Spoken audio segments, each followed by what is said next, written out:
Hey there mga my loves, Taurus! Thank you so much for always staying here with me in the channel, babe. So our content for today, alamin natin yung major turn-ons mo, sabi nila. So kung sino-sino man itong mga energies na to, no, ito daw, yung mga major turn-ons mo. Yung parang mga compliments about you na napapansin ng other people, no, pwede mga friends, family, members, pwede rin naman ng mga colleagues, katrabaho, co-workers, friends, no, kung sino-sino pa around you. Pwedeng neighborhood din or whatever. Okay? Or whoever, I mean. So, okay, bago natin simulan nito, no, just take only what resonates sa tayong gender, babae, lalaki, LGBT, cross-watchers. You can play false if you want. Of course, you can do that. And, okay, at the end of the day, lagi kayong may free will. Malaya kayong gamitin yan. So, hi nga pala sa mga new subscribers. Ako po si Yan. Welcome. Tuloy po kayo here. At sa mga returning subscribers, maraming salamat sa inyong walang sawang pagsuporta. So kung interesado kayong manood ng iba pang mga channels, no, ang mga links po ay nasa description box. So let's go ahead and check these messages here, no? Paano ka nga ba nila nakikita? Ano ba yung mga major turn-ons mo daw? So, Spirits and Angel Guides, Archangel Michael, maraming salamat. Can you please show me what are these major turn-ons according to the energies around Taurus? This is for Taurus. What does other people say about Taurus? The compliments, turn-ons. What are these turn-ons na sinasabi nila about Taurus? Taurus.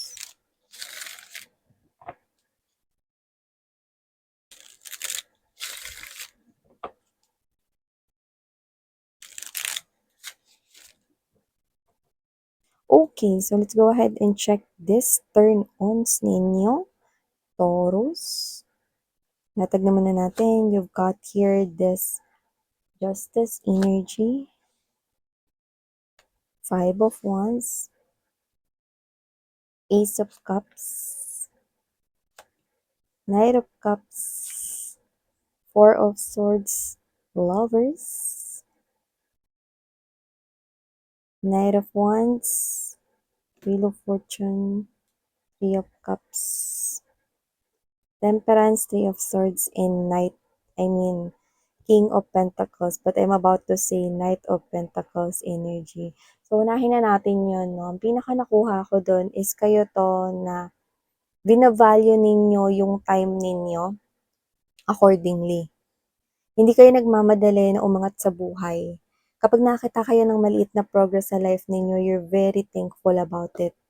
That's why, umaangat kayo at umaangat. Gumaganda at gumaganda ang daloy ng buhay ninyo at umaalwan at umaalwan. Papunta na kayo no, dun sa energy na mas magiging masagana pa kayo. And people right here admires you, nakaka-turn on yung pagiging patient ni Taurus. You have lots of patience in you, lalo na pagdating sa success mo in life, no? Dito nakikita ko na these people here admires you na you're trusting the process.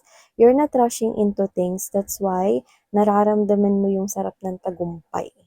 At mas mararamdaman mo pa ito, no? Naniniwala itong mga tao na to, no, na dahil sa pagiging masipag, matyaga, no, see, you've got the bull in here. Yan, no? And I mentioned Knight of Pentacles, no? That's the slowest energy. Pero you don't mind it. Kasi papunta ka pa rin dito. Di ba the Knight of Pentacles, no, is becoming the King of Pentacles. And that is you. Yan. So, maliban dyan, ang major turn-ons mo rin daw pagdating sa love is that with this Five of Wands energy, Ace of Cups right here, wala kang pakialam no, with the lovers. Wala kang pakialam sa ibang tao kung pag-chismisan ka, pag-usapan yung love life mo, okay, basta masaya ka. Yan. So, maaring ito yung energy ng mga friends mo. No? Parang wala kang pakialam sa mga sinasabing hindi maganda ng ibang tao about you or about the person you're dealing with or about the connection itself. Basta masaya ka, push ka lang daw. No? So, these people here admire your fighting spirit when it comes to love. No? Parang pag nagmamahal ka, ikaw at yung person mo lang yung nandun sa mundo na yun. No? Ngayon, kung nagsasalita yung mga tao ng hindi maganda about your connection or with your person or with you, giver. Wala ka raw pakils. Yan. And also, someone here finds you na mayroon ka ritong sense of balance. Hindi ka yung kampi ng kampi lang 'no, lalo na kung ka-close mo. Marunong kang tumingin ng totoo sa hindi totoo at marunong kang maging fair or patas sa lahat 'no. So nakikita ko rito na maaaring ito yung mga people na around you na nakita nila 'no, na very fair ka and very just 'no. So, nakikita ko rito na itong mga people na 'to 'no, finds you as someone here na hindi balimbing, kundi dun ka talaga sa tinitingnan mo muna lahat 'no, ng anggulo. Yung mga pros and cons, yung mga advantages and disadvantages. You hear both side of the stories before making any judgment here. Hindi ikaw yung klase ng energy na porket ka-close mo yung isa kakampi ka na dun, hindi 'no. So, people here admires you for being such as that or embodying that type of personality or behavior, characteristics in you. At 'no, meron rin dito nakakapansin, puwedeng mga friends mo 'to 'no, or yung lover mo mismo kung meron ka man ka in relationship ngayon 'no. Puwedeng alam mo kasi very loving kasi talaga si Taurus 'no. Kaya dito hindi na ako nagtataka. Taurus kasi kapagka nagmahal 'no, lalo na 'pag nakita nila na ito na yung person na deserve ko talagang mahalin, pinu-push nila yung love nila for that person. That's what Taurus is when it comes to love. So, kung sino man 'to Taurus na nagsasalita dito, I think this person is speaking from his or her heart over here 'no, na kapagka nag-e-express ka ng pagmamahal mo, puwedeng sa kanya or puwede ring family member ito para sa iba 'no, you are very genuine. Okay, parang sa pagmamahal mo feeling nila it's like too good to be true, but it's all real, it's all true. Kasi 'pag nagmahal ang isang Taurus talagang you make that person really, really feel na special siya. So, I think nakikita ko rito na itong mga tao na 'to 'no, is sobrang ina-admire nila yung pagiging loving mo, pagiging true to yourself mo 'no. Sobrang feeling nila swerte sila dahil minamahal sila ng isang Taurus na kagaya mo. Ang bongga nun guys 'no. So, maliban diyan nakikita ko rin dito 'no, na si Taurus hindi tumitigil hangga't hindi niya nakukuha ang lahat ng pangarap niya. With the Knight of Wands energy, Wheel of Fortune, and there's this Three of Cups, si Taurus 'pag meron siyang pangarap at may mga plano siya rito, ginagawa niya rito. Oo, si Taurus takot sa pagbabago na minsan, parang sila ito na nagkakaroon sila rito ng fear kung dapat pa bang i-push ang isang bagay. Pero as long as ang nasa pinag-uusapan ay ang kanilang mga pangarap 'no, Taurus don't mind, okey? Basta abutin nila yon pangarap 'no, ayan 'no, tignan mo yung laman ng ruleta, mapapag-ibig, mapa-house and lot, mapa-pera, mapa, healthy well-being 'no, mapa-iba pang mga wishes na gustong matupad, happiness, extreme happiness, engaging yourself with that love of your life and gaining that knowledge, ano man yan, ready ka to conquer that all 'no. So nakikita ko rito that your friends admire that from you. So, nakita ko rito na sinasabi rin nila na si Taurus ay hindi madamot at kapagka siya ay nagtagumpay, damay lahat. Yan 'no. In short, ang gusto nilang sabihin dun 'pag may naa-achieve ka, it's like you treat your family. Baka family members mo 'to. Or you treat your friends, "Sagot ko na yung coffee niyo," or "Sagot ko na yung milk tea niyong lahat dahil may magandang nangyari sa'kin." 'Yan 'no. Very generous si Taurus talaga. Yun yung sinasabi nila rito. Hindi ka madamot 'no, 'pag alam mo na na masaya ka, gusto mo itong i-share sa iba. Ganun yung nakikita ko rito. And for some reason, yung iba sa inyo, it involves your finances like nililibre mo silang food, nililibre mo sila ng drinks, yan, 'no. So, yun yung nakikita ko here. So, aside from this one 'no, nakita ko rito na may nagsasabi rin dito na, with the Knight of Wands energy and there's this Temperance and Wheel of Fortune, I'm picking up that someone here is telling me na natu-turn on siya sa'yo rito dahil kapagka ang ex mo ay in-involve ka sa isang third party, hindi mo na talaga binabalikan. Hindi daw uso sa bokabularyo mo ang bumabalik sa ex.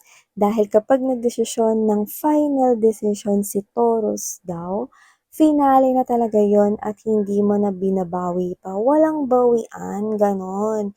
Ang ex na itinapon mo ay ex na talagang binasura mo na. Hindi mo na pinupulot ang basurang itinapon mo na. At wala kang balak na i-recycle ang ex mo.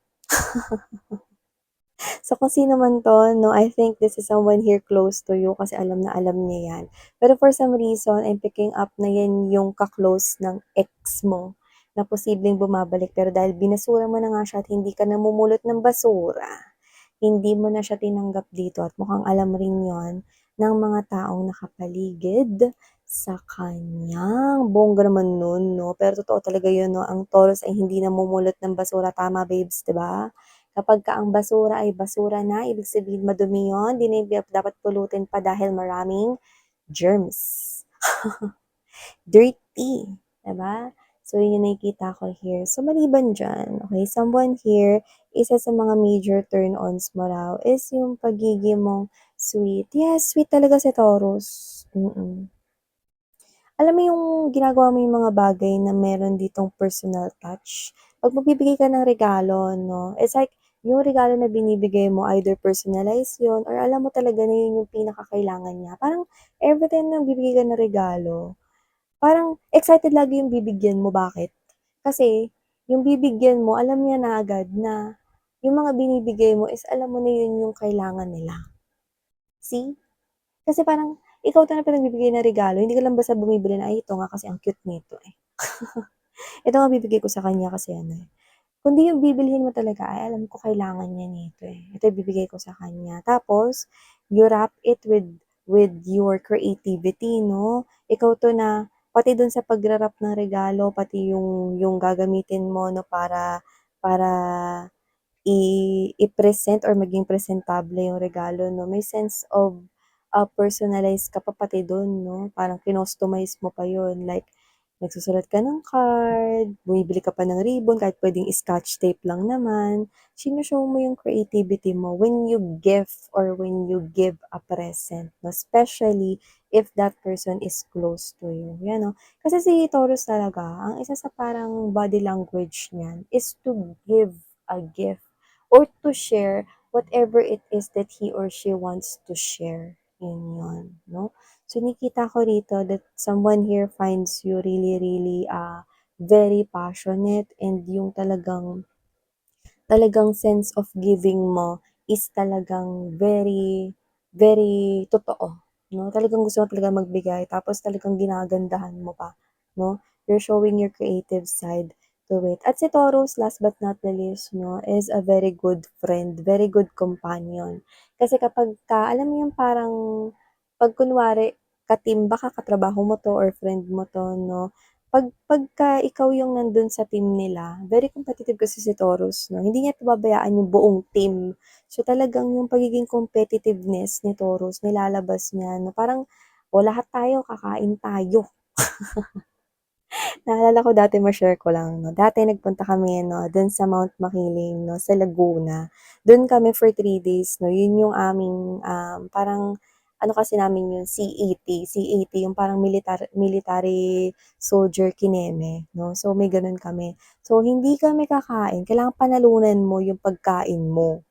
Kasi yung pagkain nun mga pagpipilian lang, mga biskwit gano'n, tapos merong boodle fight dun. Siyempre gusto ko ang mapanalunan ng team namin yung boodle fight.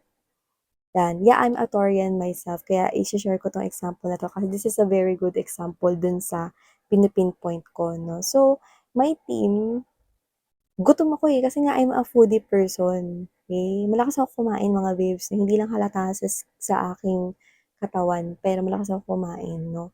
And siyempre buong all day, buong araw na nagtayo ako ng tent 'no or nag-work kami sa mga, obstacles 'no, may gano'n-gano'n kasi do'n, may mga plain. Siyempre gusto ko kumain kami ng mabigat sa tiyan, pero kailangan panalunan mo rin 'yun sa game, okey. Kailangan gumulong kami sa mud, Eh, nung time na yun, umuulan-ulan pa nun 'no, sa Mount Makiling. O ganito lang ako magsalita 'no, maarte, pero pagdating sa ganyan, hindi ako maarte mga babes. Gulong talaga akong gulong.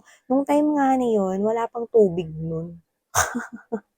Dun sa campsite na yun 'no. So, para kasi yung retreat house pero may mga obstacles na ano, mga challenges dun. So yun, ang ending 'no, ako yung talagang ginalingan ko talaga nun kasi para kumain din yung buong team. So ganun yun. Meron kasing Sense Taurus na hindi lang siya yung gusto niya na makaranas ng pagkaalwan ng sitwasyon, kundi yung buong team, kung sino yung mga kasama niya, hindi niya pinababayaan. So dito, gustong-gusto nilang kagrupo ka kasi ginagawa mo yung best mo para madamay lahat 'no, dun sa, magandang sitwasyon na gusto mo for yourself, 'yan. So, ito yung mga nakikita nilang major turn-ons mo, Taurus. And yeah, thank you so much for your time at pagtambay dito sa Rangheo Love and Light. Annyeong!